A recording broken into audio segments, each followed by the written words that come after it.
Good evening, everybody, and welcome to another in Liberal Judaism's series of hot potatoes. Part of what's indicated perhaps by the title Hot Potato is that at Liberal Judaism we like to make sure that we are tackling some of the really difficult subjects that are in the news at the present moment. There probably is nothing more that has been discussed recently than the position of students in a time of COVID. Liberal Judaism has, as one of its members, the progressive chaplain for students, Rabbi Posner, and we're delighted to bring her together with an eminent panel consisting of Labour MP Nadia Whittome, Professor Sutcliffe from KCL, first year Cambridge University student Jack Lubner, and Adam, I'm delighted that you made it on. We were a little worried for a second there, but now you can see that all the panel are with me in our Liberal Judaism studio for what I am sure is going to be a really interesting discussion this evening. And I'd like to begin perhaps with you, Anna, with our Rabbi, the chaplain for students for Liberal Judaism. Just introduce yourself to our audience and let them know why student life is something that's really important to you.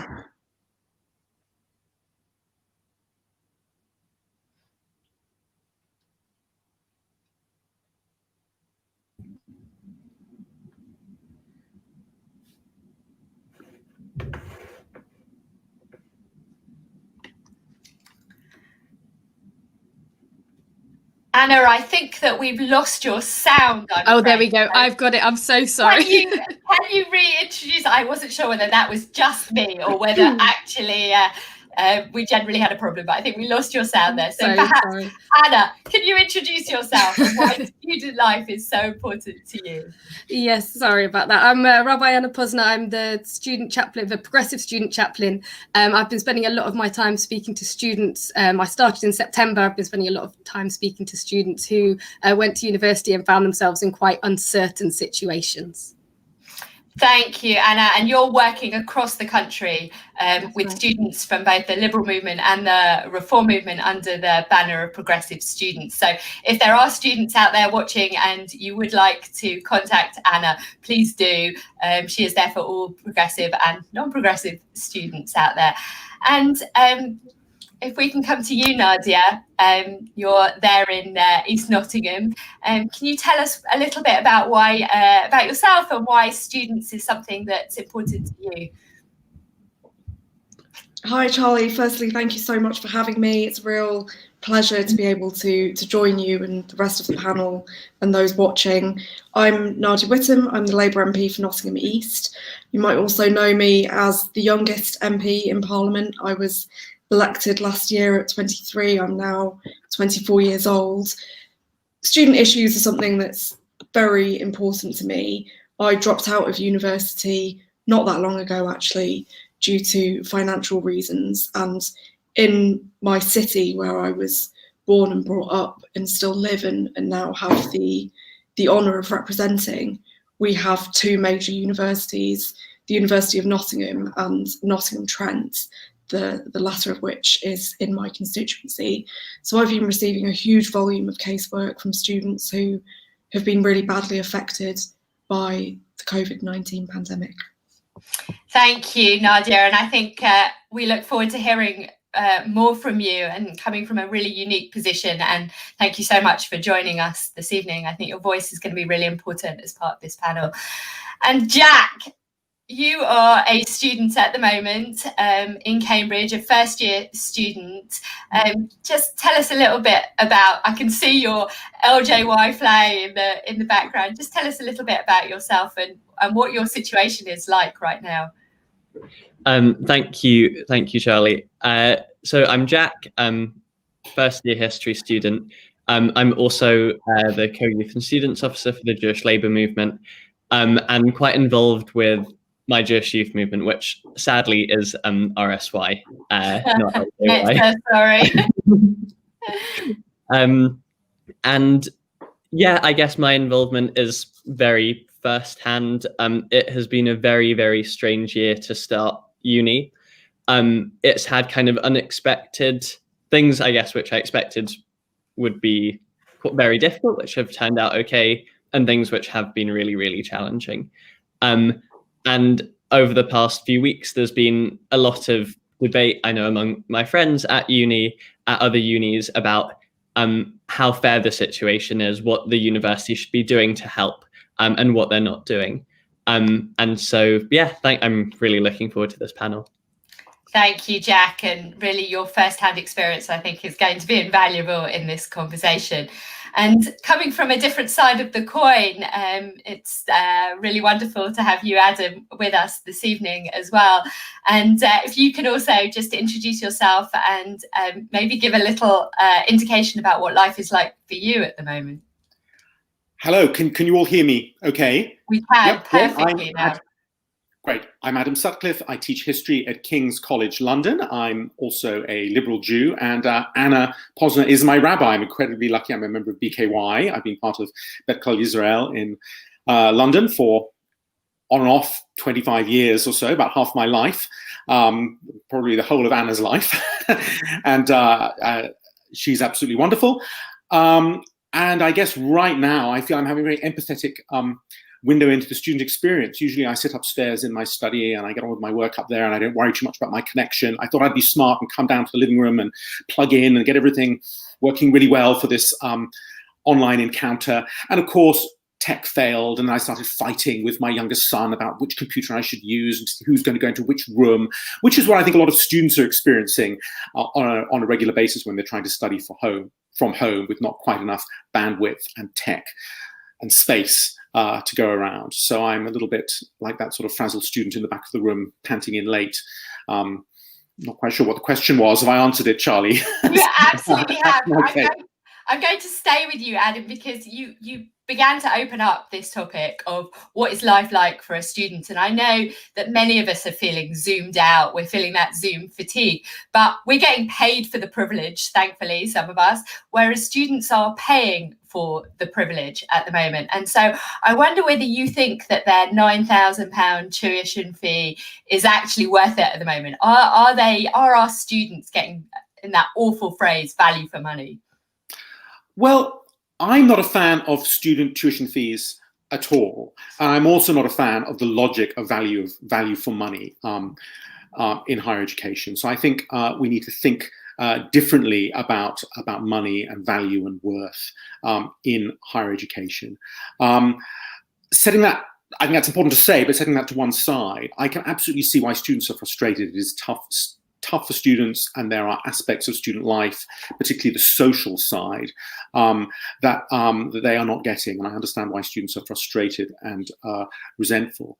I also think more broadly that the pandemic has been a matter of great kind of generational sacrifice from the young in the main for the old. It is older people who are more vulnerable, more at risk, and it is younger people who have paid the price to some degree, literally, if you think of students paying money for university services that can't be provided at the moment, but also more broadly in terms of the economic hit to this country and the prospects that students who graduated this past summer and will graduate in the coming few years will be facing.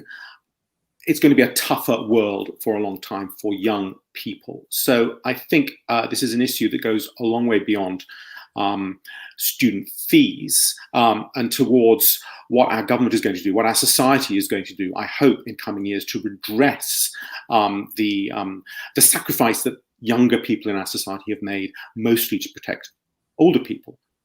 Thank you, Adam. And answering that question, you've begun to really open up a lot of the more complex questions around this issue affecting students. And Nadia, many of the issues he raises are political ones, but I wonder if we come back to the issue of fees. Should students be demanding a refund on their fees for this year?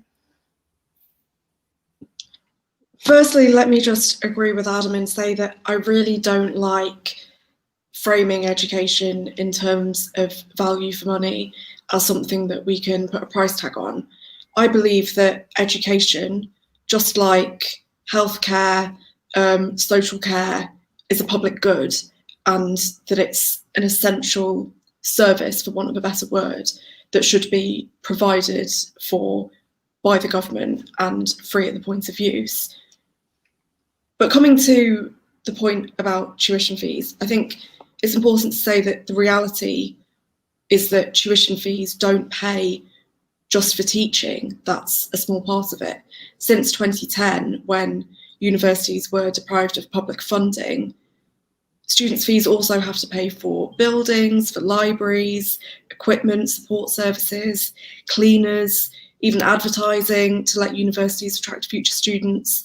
So when I see things like students calculating how much they're paying for every lecture and asking for their money back, I think it kind of misses the point.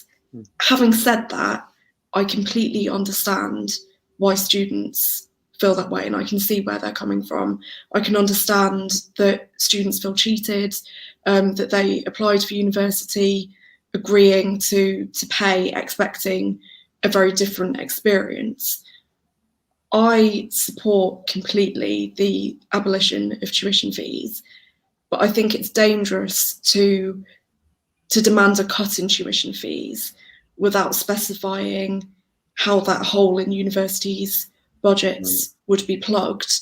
But I would support the idea of the government at least refunding students for some of their lost fees of this year. But I think that the focus really has to be on continuing that struggle and that campaign for free education and for public funding of universities to become the norm. Thank you, Nadia, for a really full answer and for setting the wider context. But Jack, can you agree with that? Is that where you feel right in the midst of the experience? Sorry, yes. I would say that I do really agree with what Adam and Nadia have said. And there is this real frustration. But we're all struggling through this together in quite different ways. And it's not the fault of lecturers, it's not the fault of staff, the university, that we're in this pandemic, just as it isn't the fault of students. And so any sort of reduction, or at least some form of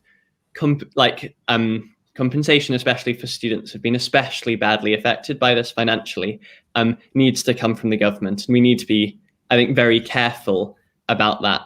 I know there were sort of campaigns being launched for refunding tuition fees that ended up being led by people who also sort of opposed lecturers striking.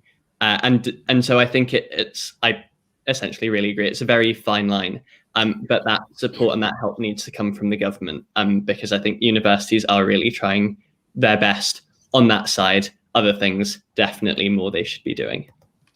Thank you. And Jack, we're going to come back to that, definitely, that idea of what else should universities be doing to supporting the students. But Anna, I wonder whether you're in your conversations with students around the country, you get a similar feeling to Jack. Do you think that students feel that they've been deceived into going back into campuses? I've not had students say that to me directly, but what I have had students say is, oh, well, we were expecting, or we were told that we'd have some in-person lectures, and it seemed like things were promised as if they were definitely going to be possible. But of course, this year we've not really known what's definitely going to be possible. So it may not be the fault that it wasn't possible to have things in person, but I do feel that maybe the way that students were convinced or told, or kind of the picture of what their university life would look like, what came across as if it could certainly happen, but those weren't promises that anybody could keep. Thank you, Anna. And Nadia, I wonder whether that's a similar experience that you've had of the student encounters. Do students feel like they've been conned, or have they ended up back at university because the universities had an unrealistic expectation of what they could deliver? I've spoken to lots of students in my constituency, and of course, many of them applied to university in the winter before the pandemic even started, or in the spring when many of us expected it to be over by now. even throughout the summer, many universities kept reassuring students that teaching won't be disrupted, and they just weren't honest about just how difficult the winter might be. And then, of course, many universities actively encouraged or even required students to return to campus, which is entirely irresponsible. And then when students did arrive, many were immediately forced to self-isolate. Here in Nottingham, for example, when the second wave hit, I've got the numbers here, over 80% of confirmed cases were 18 to 22-year-olds. But having said that, I don't entirely blame universities, or should I say university management, for this. I understand that universities need the income that they get from student fees and rent to be able to survive and pay their staff, and that's important. But I do blame the government for not stepping in, not making online teaching possible, where it could be a default before students returned, and not providing universities with a proper support package, because we've seen that students, and more broadly that 18 to 24-year-olds age group, my generation, has been disproportionately hit by COVID and will continue to be, not just while they're at university, for those who are at university, but also beyond that as they enter the world of work. And of course, for those who are already in the world of work, working in the gig economy, and have been laid off. Yes, I think there are some unique issues that have affected students way beyond their academic studies. But to come back to the academic studies, Adam, you're not on the other side of it. In fact, in many ways, you're in it there with the students. But what's the experience been like for you as being part of that university in terms of the teaching time, of feeling like you're delivering or not able to deliver for students? Well, it's very, very hard work. We're all zoomed out, as I think you said, Charlie, at the beginning, and you get more zoomed out faster if you're running a seminar and have responsibility for holding everything together, as you're probably finding right now, Charlie, than if you're just a participant. So holding together a seminar of 25, 30 students, some of whom have their cameras on, some of them have their cameras off, some of them are coming in and out because they have connection difficulties. Some of them perhaps you're quite worried about because you know they have difficulties at home, or you don't know what's going on because you've had very little contact with them. And you're plunged into this having had very little experience in online teaching in the past. This isn't something that really any of us did, or if so, only a few academics very minimally before the middle of March, when we all had to dive in to online teaching. So academics have put a huge amount of effort, and I'm not only speaking for my department, history at King's, where it's certainly the case, but I know from talking to colleagues in other departments and other universities, a huge amount of work in updating their teaching, rethinking how best to deliver our teaching largely online, and then targeting what little face-to-face teaching seems prudent as if in the best possible way. And then sometimes having to change midstream, especially in those universities in the north of England, Nottingham universities and Manchester universities are examples where plans were made for more face-to-face teaching and then proved to be possible because of surges in COVID incidents. So it's hard work, but it's also rewarding. And for me, rewarding, and this is what a lot of my colleagues have said as well, because we found our students have actually been very, very positive about the experience. And that's been hugely heartening. There's media coverage of the grumbling and the demands for refunds and a general impression I think one would get if you read particularly the more Tory press, the Daily Mail, Daily Telegraph take on campus life at the moment is that students are annoyed and resentful and they want most of their money back from their lazy lecturers. My experience from the students I've spoken to is very far from that they can see that we're working very hard, and they're also working very hard to make the most of what is a difficult situation for them, in some ways particularly difficult for them, but difficult for all of us in this pandemic. And particularly now, we have a vaccine on the way, we just have to haul our way through. And I think there's that understanding that we just— Thank you, Adam, for that kind of Jewish perspective as well, that there's light in every darkness. And I think we have, many of us, found the really creative places, even in really difficult times. But I've been sitting with, since you said it in your last comment, about the young really taking on a lot of the pain for other generations. And I wonder, Anna, whether, I'm not expecting you to answer for every university, but just in your experience, what are the things that universities could be offering to students that is beyond the classes, but actually that helps them deal with some of the current situations and their particular situation? So I have to say, I think it was really poor planning of the universities, because they must have anticipated, or there must have been some sort of forethought that bringing people in from all over the country together into these hubs was going to cause a spread of the virus. It could only, let alone any of the activities the students might have been doing.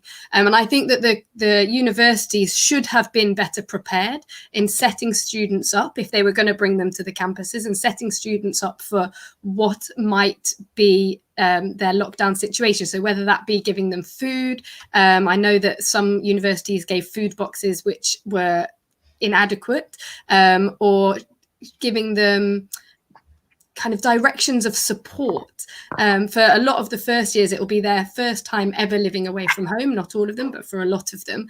And to turn up in a situation where you just have the people that you're randomly put with, if you decide to live in halls of residence, then you won't know the people you're put with, and you just have to make it work together. And I think that support could have been put in place, be it a person in charge of the student welfare that they're told about. I know that universities do have that, but something more direct, because I know students spoke to me saying they didn't know who those people were.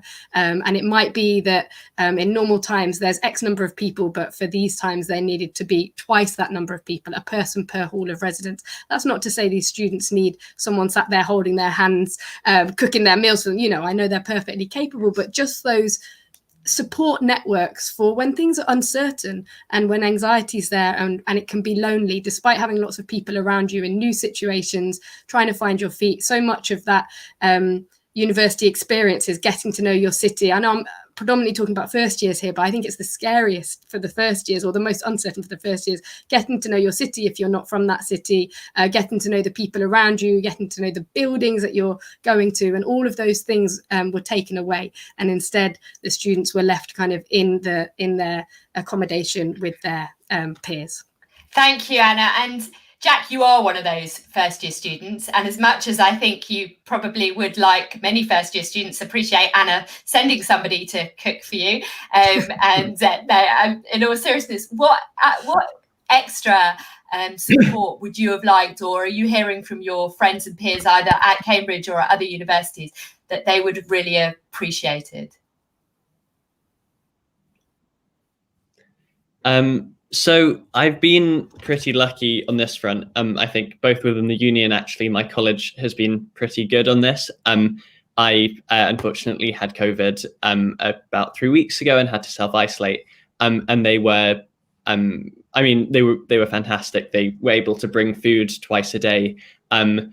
They did check up on me. I had a phone call from like a nurse twice during the isolation to make sure my symptoms were okay. And they were in regular contact. And that was really, really important. And it sort of made me realize how lucky I was then when I heard from my friends who were isolating, some of them with COVID, some of them without. I think especially, places like Manchester, stories of food parcels arriving so late that they arrived after everyone was out of isolation, and students being told that they could leave, students, some of whom were COVID positive, being told that they could leave to go buy food from a supermarket, which is illegal, but there was no alternative because the uni was so ill prepared for this, that they essentially had to tell their students to break the law just so they could eat. Which, doesn't need me to say is completely unacceptable. But I think also within, and I would also sort of highlight more generally, even for students not in isolation, the importance of mental health support. We all know how difficult this has been. By the time university started, I think I'm sure every person in the UK had a difficult period in their mental health since the pandemic started. And therefore, to sort of not anticipate that students, especially first-year students, are going to need more support is a really, really big failure. I think the last thing I would say is also just the importance of communication. Students, everyone is much more likely to go along with something if there's a clear plan and a reasoning, and it's followed up. And just so often that didn't happen. Thank you, Jack. And I think this topic of mental health is one that we can't not discuss or spend a little bit of time on, because I think often there's an assumption that wrongly that students are resilient, they're too busy having fun, they're out, whereas actually this is a really vulnerable time for students, and made additionally by this current situation. And I wonder whether, Nadia, you think there are places or have been moments when there have been really good examples of how universities have really taken care of their students, in they're not just their physical and bringing food, but also of looking after their mental health? Or is it all doom and gloom on that front?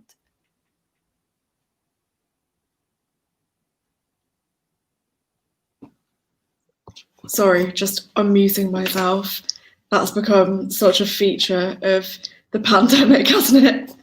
Well, I've been keeping in very close contact with my local university, and they assure me that they're doing their best. But of course, mental health services in universities have been long overstretched and forced to plug the gap in NHS mental health services, which have had their funding cut and are also just horrendously underfunded. There's no doubt that both NHS and university counselling services will need to be properly funded this year, and not just this year, but every year.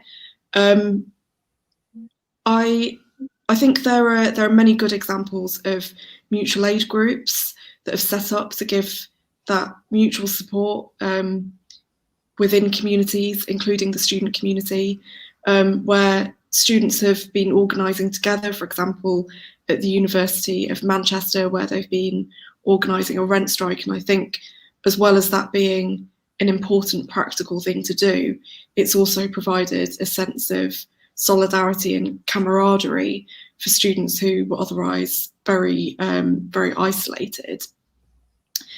But beyond that, whilst mental health is extremely important and funding mental health services is very important, it's not just an issue that is going to be solved by more counsellors or more mental health funding. I've been contacted by many students who have lost their retail or their hospitality part-time jobs due to the pandemic, yet are still having to pay rent. And of course, that kind of financial stress is going to mean that people's mental health deteriorates. So yes, we need proper funding for mental health services, but we also need the government to step up and provide that financial support and provide support around housing that students and the wider population just currently aren't getting. Thank you, and thank you for enlarging the topic in many ways, which has become that I think the issue of students has come into many people's homes who perhaps haven't had a child at university at this present moment, or haven't, or university is not part of their lives. And I wonder, what you think of the media coverage has been like over this issue. Do the public at home have a fair idea about what's going on, or is it all headlines? I don't think the public does have a fair idea of what's going on. And connecting to what I was saying earlier, I think there is a rhetoric from this government of hostility towards, I would say, public servants in general, and university staff, and academic staff, and other staff are part of that, portraying us as lazy, dishonest, misusing public money, and encouraging students to think of themselves as consumers, holding their universities' sort of feet to the fire for underperformance. I think in some ways the government is also has tried to use that as a sort of culture war distraction from their own failings in dealing with this pandemic and Brexit and other things, which I imagine we shouldn't get into at the moment. But I hope, maybe I'm being naive, but I hope that in many of the households around the country, people are thinking beyond the headlines and thinking more critically about the rhetoric.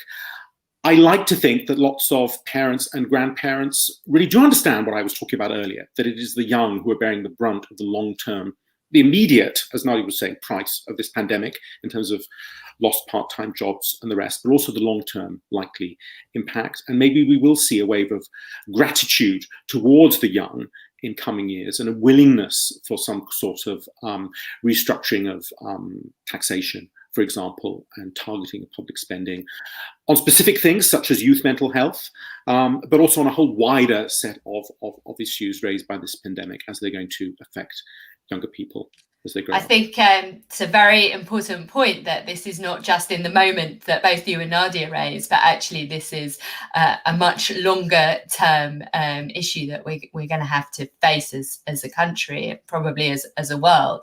Jack, though, to come back to you, how do you feel you as a student representing all the students out there have been presented in the media? Is it a fair picture?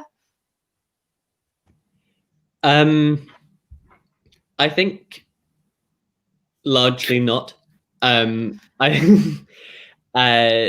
sort of focus, I think quite a large part of it, especially the demonization, kind of look at these students, they're going out, they're breaking the rules.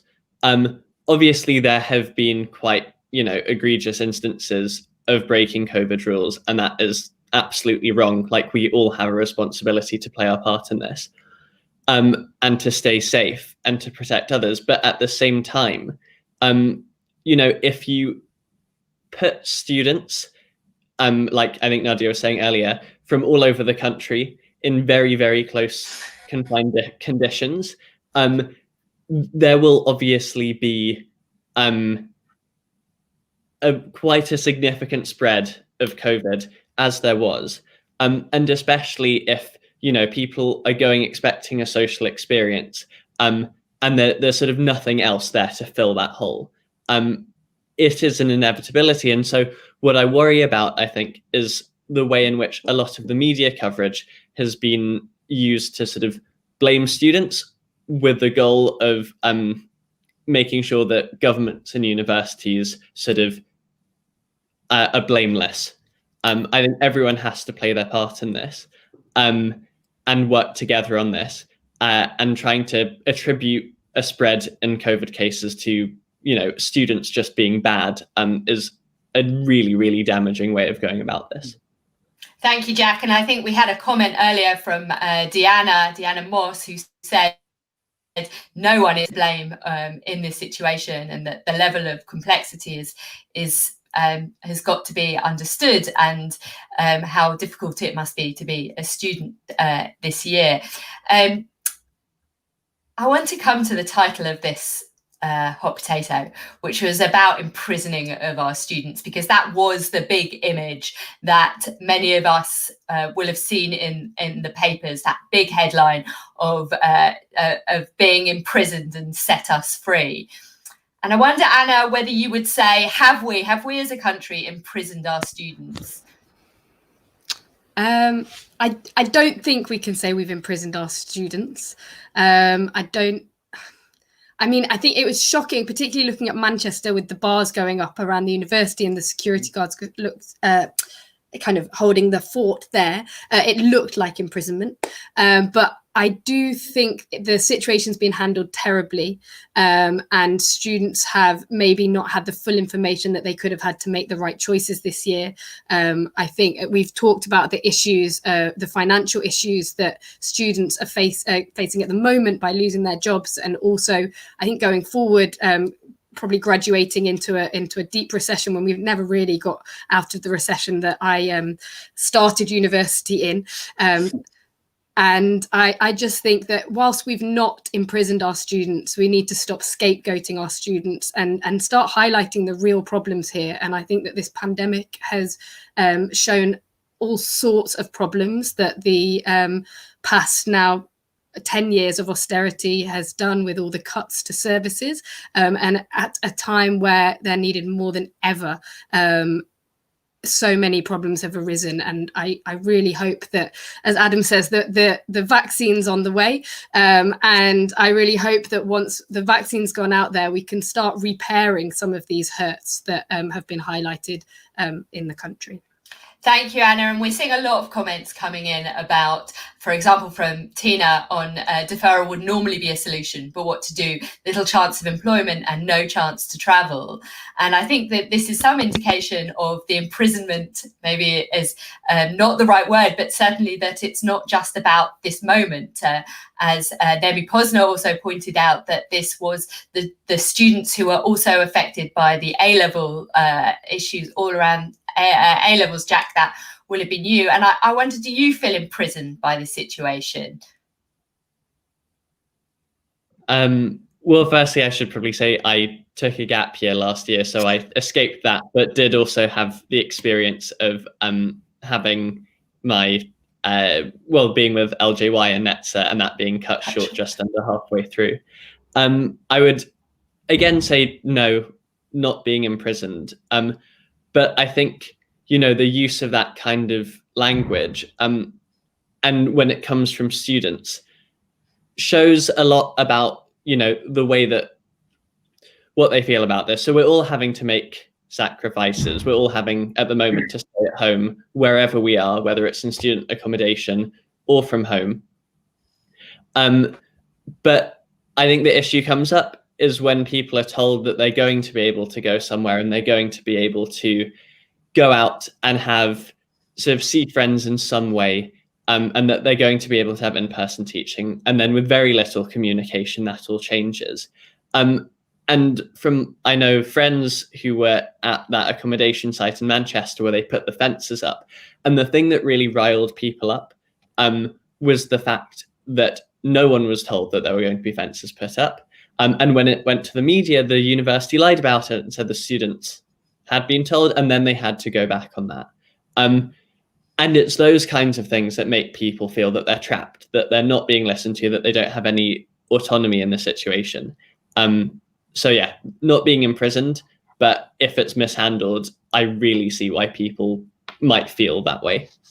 Thank you, Jack. And usually, Adam, it's you we come to for the positive message in the darkness so far. But Nadia, I wonder if to come to you, which is as somebody who clearly didn't have the full university experience either in that way. You spoke about that when you introduced yourself, and the way that you have come through that, and really also now an MP, and as you said, the youngest MP.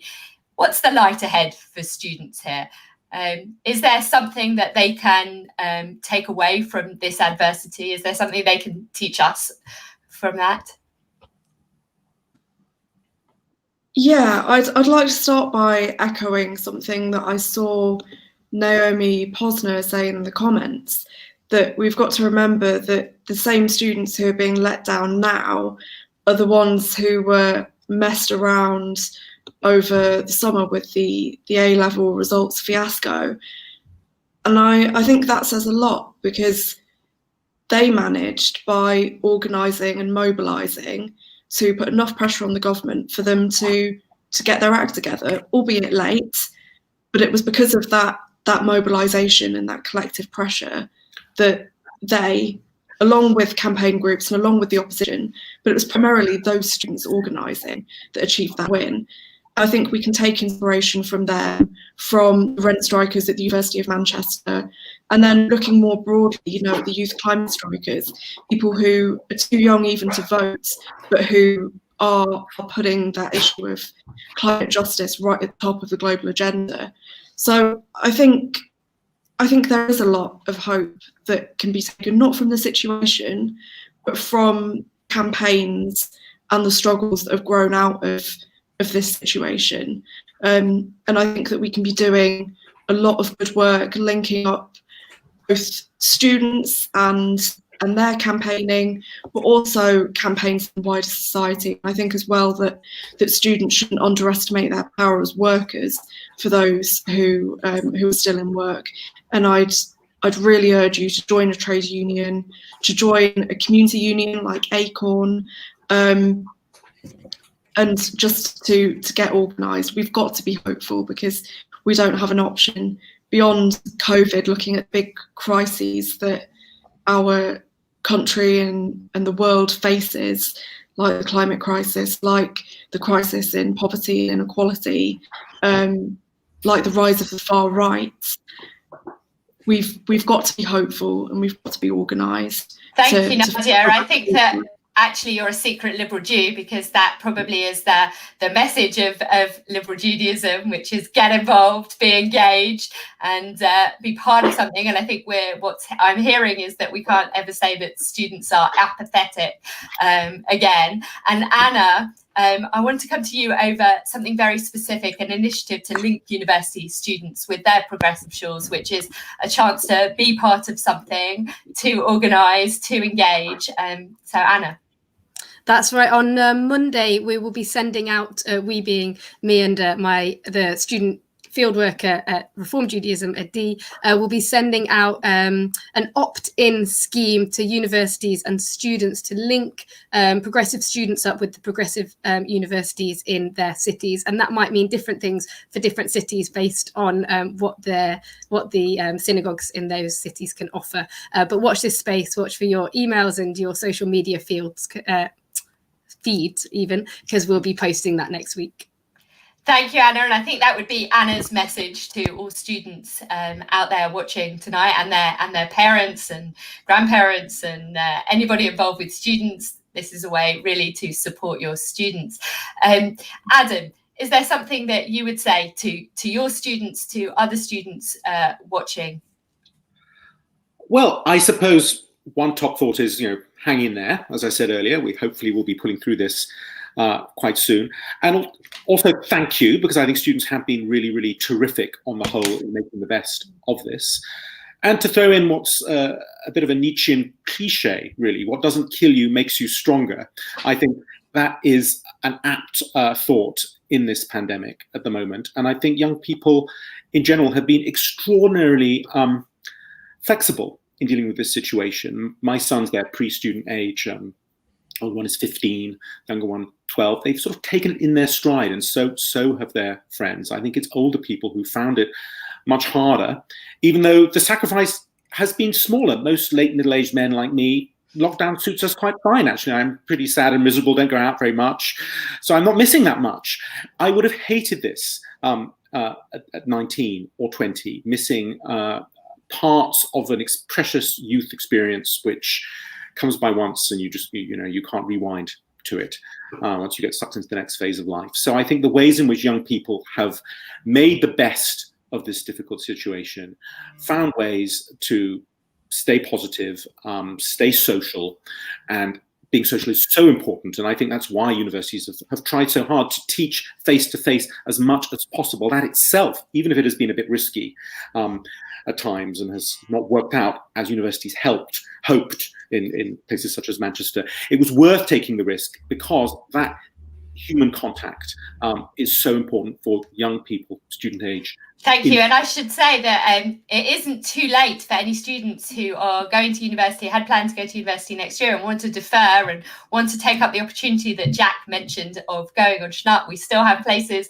If you would like to spend 6 months in Israel, then please contact our youth movement. We can still squeeze you on the plane and send you out there. And as you heard, you may have heard that Israel's come off the quarantine list. So coming back, you'll be safe and sound. So yeah, there are other opportunities. Jack, is there something you would like to say to your fellow students out there? Firstly, this is really, really difficult. It's just important to be there for each other. We will get through it. But it is really hard, and it's good to acknowledge that. I think my main thoughts are just on the importance of getting involved, and pushing for things which really, there are lots of things which can improve student life even right now, that might not happen if you don't kind of ask for it and agitate for it. So obviously, on a large scale, rent strikes, Bristol, Manchester, can be really important. But even on a smaller scale, I know, for example, at my college, because of staffing issues, libraries having to be disinfected, there was very limited opening hours for the libraries, which meant there was very limited study space. And that was quite difficult for lots of students' mental health, because it can mean studying in your room all day. And by talking to the university, what we were able to negotiate is that they could extend the opening hours by quite a lot if students were willing to sort of work in the library to make sure everything was okay, and they would be paid for it. And that meant that students, especially in financial hardship, could work, and all students could have study space and then look after their mental health slightly more. So there are always small things. They might not be massive, but they do make a difference. And if you don't ask about them, you're not going to get them.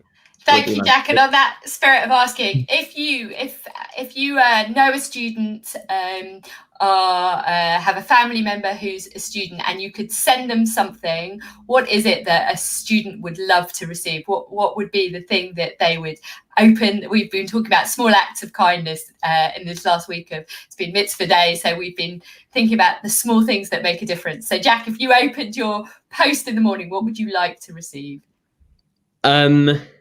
Not gonna lie, I think lots of chocolates. So send your students chocolate. Nadia, is there something that you think we should send a student? I don't know, I probably would have said a nice, like, one of those little bottles of corner shop vodka. She knows her students. Anna, what about you? What do you think you'd put in the post to students? You have to unmute though, otherwise you just. We already did.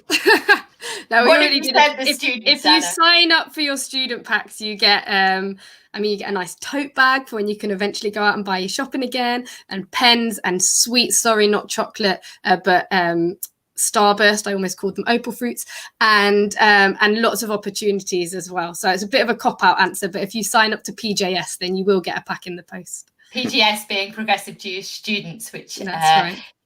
Thank you, and we will post the link at the end of this show. And Adam, the last thought to you really on what would you put in the post to your students? I'm sure what my students really, really want are those final books on my reading list they haven't been able to get from the library because they can't get to the library. So I'll send them those books. I'm sure that's what I'm most desperate for. Thank you very much, Adam, and thank you, Jack and Nadia and Anna. It has been such a delight to have you all in one place, and I really appreciate you giving up your time to talk about really what's such an important topic. Good night, everybody. Stay safe, and please remember that Liberal Judaism only is able to bring you these activities and these productions, our education hub, our hot potatoes, because of the kind donations from all of you at home. So if you are feeling so inclined, please make your way over to our website and make your donation to Liberal Judaism. Thank you very much, everybody. Good night. Good night. Thank you.